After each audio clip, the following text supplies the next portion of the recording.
Shankar Indian air force में काम करता है, लेकिन वो अपने गुस्से को कंट्रोल नहीं कर पाता और अपने सीनियर ऑफिसर की बात कभी नहीं सुनता।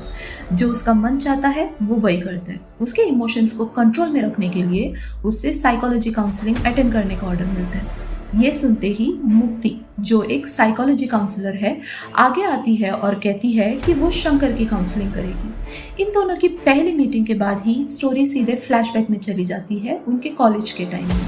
वहाँ शंकर एक एरोगेंट बंदा होता है। दूसरी तरफ मुक्ति को पूरा यकीन होता है कि कोई भी एरोगेंट बंदे को नॉर्मल बनाया जा सकता है। ये सब उसके रिसर्च आर्टिकल के वर्किंग थियरी पर बेस्ड होता है।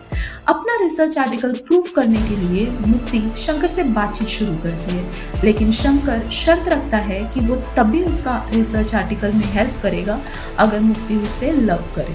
मुक्ति सीधा मना कर देती है, मैं हमारे रिलेशनशिप को लव में नहीं देखती, तुम चाहे तो मुझे पर अपना लव जारी रख सकते हो। इसके बाद भी दोनों एक दूसरे से बात करते रहते हैं। धीरे धीरे शंकर मुक्ति से प्यार कर बैठता है, लेकिन मुक्ति उसे एक्सेप्ट नहीं कर पाती, सिर्फ उसकी एरोगेंस की वजह से। फिर मुक्ति शंकर से कहती है कि वो उसके फादर से मिले। मुक्ति के फादर एक आईएएस ऑफिसर होते हैं और वो शंकर से कहते हैं कि पहले आईएएस एग्जाम की प्रीलिम एग्जाम क्लियर करो, तब हम बात को आगे बढ़ाएंगे।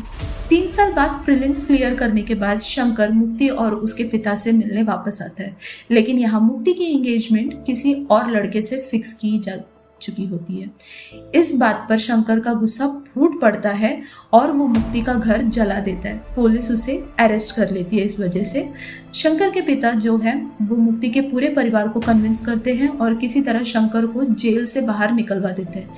लेकिन कुछ ही दिनों बाद स्ट्रेस के चलते चलते शंकर के पिता को हार्ट अटैक आ जाता है और उनकी डेथ हो जाती है। इसके आगे पूरी कहानी जानने के लिए देखें तेरे इश्क में या कमेंट करें पार्ट 2।